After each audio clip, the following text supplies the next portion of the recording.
दोस्तों नमस्कार। राहुल गांधी इस समय जम्मू कश्मीर में है। जम्मू कश्मीर में विधानसभा के चुनाव का ऐलान हो चुका है। अगले महीने वहां पर चुनाव होगा, लंबे इंतजार के बाद, लंबे समय के बाद। राहुल गांधी अपने राष्ट्रीय अध्यक्ष मल्लिकार्जुन खड़गे के साथ कांग्रेस पार्टी के चुनाव की तैयारियां करने के लिए पहुंचे हैं और उसी संदर्भ में आज एक बैठक हुई। उस बैठक को राहुल गांधी ने संबोधित किया और उसमें जो मार्मिक बातें कही हैं उसका ही विश्लेषण मैं आज के इस वीडियो में करूंगा। राहुल गांधी भारत जोड़ो यात्रा में कन्याकुमारी से जब निकलते हैं तो उनका पड़ाव कश्मीर होता है। बर्फबारी के बीच में राहुल गांधी अपनी बहन प्रियंका गांधी के साथ तिरंगा यानी राष्ट्रध्वज फहराते हैं और एक मोहब्बत का पैगाम राहुल गांधी ने दिया, एक उम्मीदों का आसरा राहुल गांधी ने दिया उन जम्मू कश्मीर के लोगों को जो लंबे समय से हाशिए पर ही नहीं थे बल्कि कहीं बेगाना भी महसूस कर रहे थे। दरअसल आरएसएस और बीजेपी यानी जनसंघ के जमाने से उसके 3 बड़े एजेंडे थे। राम मंदिर का निर्माण, उसमें भी बाबरी मस्जिद का ध्वंस करना, जम्मू कश्मीर का जो स्टेटस है उसका खत्म करना और समान नागरिक संहिता। ये तीनों ही एजेंडे विशुद्ध रूप से मुस्लिम विरोध पर टिके हुए हैं। लोग कहते हैं कि जम्मू कश्मीर में जो स्पेशल स्टेटस था वो पूरे देश से अलग था। उनको शायद नहीं मालूम है या फिर वे बहुत भोले हैं या फिर बेवकूफ हैं कि नॉर्थ ईस्ट के तमाम राज्य और हिमाचल प्रदेश, इन राज्यों को भी स्पेशल स्टेटस है। यहां पर भी कोई जमीन खरीद करके नहीं बस सकता। जम्मू कश्मीर के साथ जो भारत की सरकार का आजादी के जस्ट बाद इकरार हुआ था उसमें जम्मू कश्मीर के लिए अलग से संविधान मुकर्रर हुआ था। धारा 370 के जरिए जम्मू कश्मीर को जोड़ा गया था। यानी जम्मू कश्मीर को जोड़ने की शर्त ही, उसका पुल ही धारा 370 था। अब आप ये कह सकते हैं कि नहीं साहब, वहां अलग संविधान क्यों होगा, अलग वहां का झंडा क्यों होगा। वो शायद इस बात को नहीं जानते कि यूएसए में, अमेरिका में हर राज्य का अपना झंडा है। यूनाइटेड स्टेट्स ऑफ अमेरिका है, लेकिन वहां कोई खतरा नहीं। जम्मू कश्मीर के लिए यह जरूर कहा जा सकता है कि चूंकि आधे से थोड़ा कम कश्मीर पाकिस्तान के पास है और पाकिस्तान शत्रु देश है, इसलिए खतरा है। लेकिन सच ये है कि पाकिस्तान के पास कोई ऐसी ताकत नहीं है जो वो भारत का मुकाबला कर सके। लेकिन वो मुद्दा और उससे कोई ताल्लुक भी नहीं था लोगों का, लेकिन एक नफरत के जरिए जम्मू कश्मीर से द्वेष करना सिखाया गया और उसकी एक परिस्थिति बनती है आतंकवाद। सीमा पार के जरिए पाकिस्तान ने भारत को एक तरह से हिंसाग्रस्त करने के लिए, भारत को चोट पहुंचाने के लिए जम्मू कश्मीर के नौजवानों को गुमराह किया। 90 के दशक में वहां बड़े पैमाने पर आतंकवादी हमले हुए और उस समय कांग्रेस की सरकार नहीं थी जब वहां के पंडितों को बाहर जाना पड़ा, कश्मीर छोड़ करके निर्वासित जीवन जीना पड़ा। ये एक तकलीफ वाला अध्याय है जम्मू कश्मीर का और उसके प्रति पूरा देश संवेदनशील है।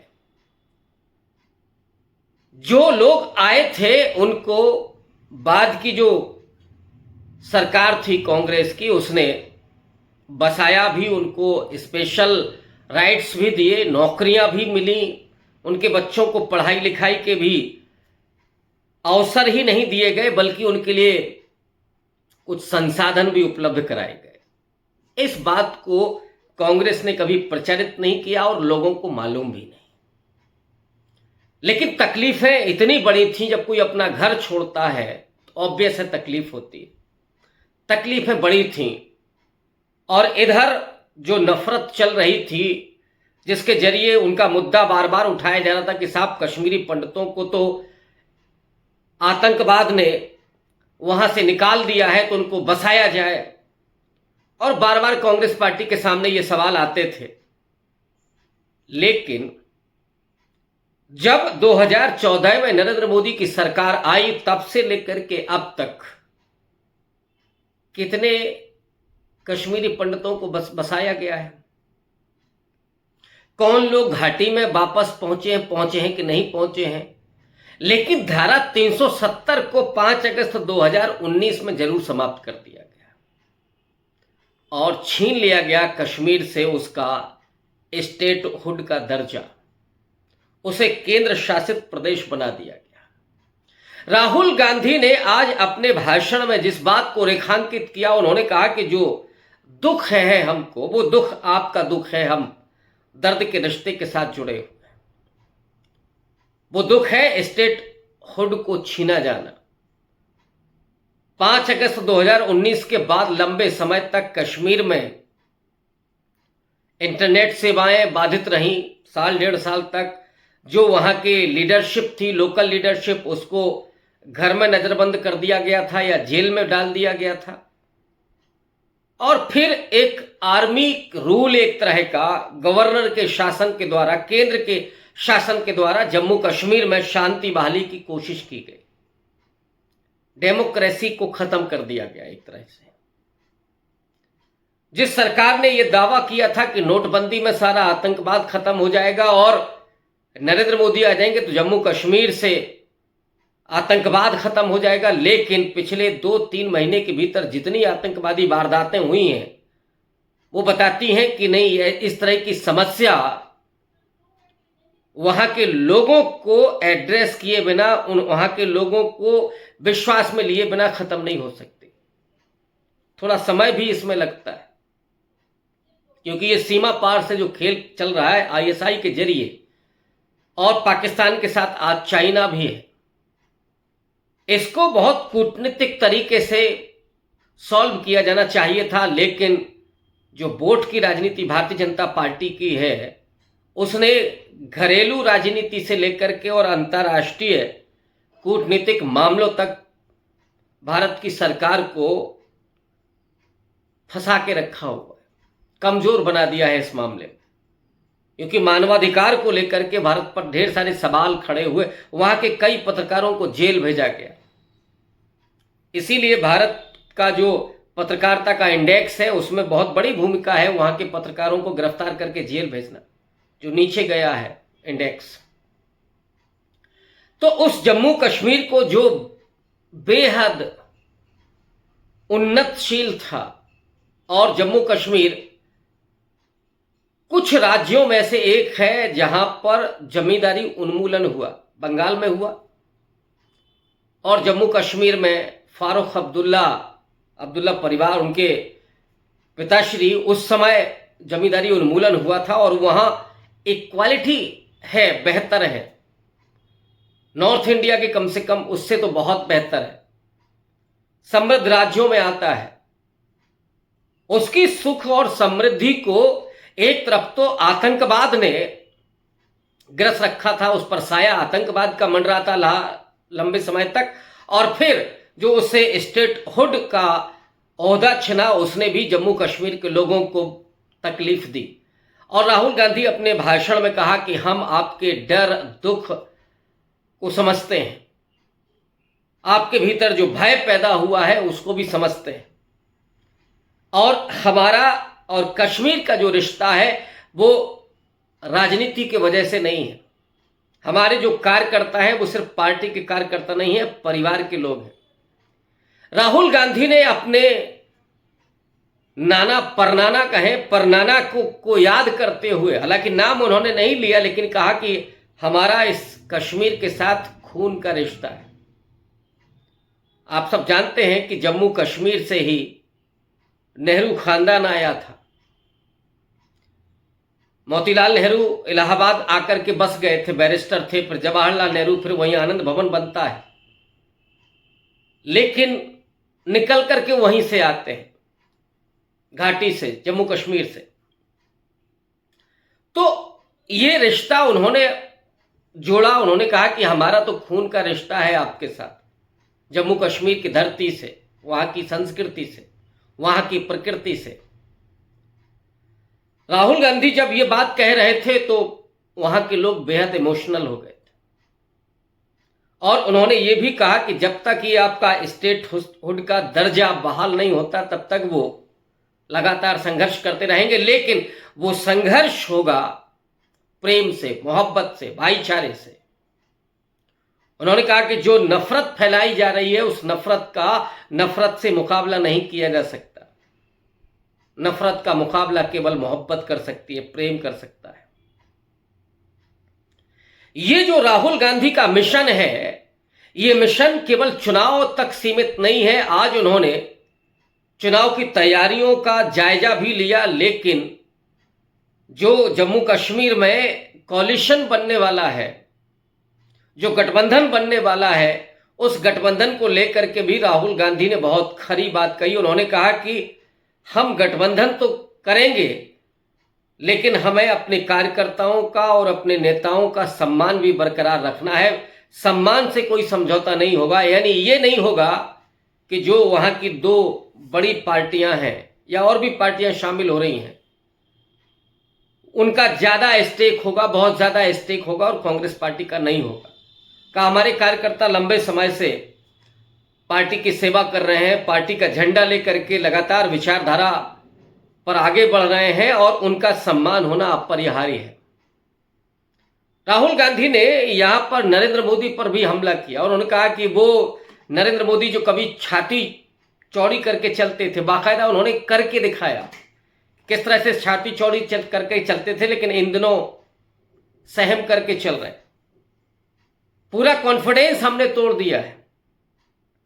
2024 के लोकसभा चुनाव की जो बीजेपी की हार है, जो हराया है, राहुल गांधी ने कहा कि ये राहुल गांधी ने नहीं हराया, इस देश के लोगों ने, प्रेम ने, शक्ति ने, ताकत ने, आपसी मेलजोल ने, इंडिया गठबंधन ने, कांग्रेस की विचारधारा ने, इन सब ने मिलकर के भारतीय जनता पार्टी को हराया, और तब से नरेंद्र मोदी का कॉन्फिडेंस टूट चुका है।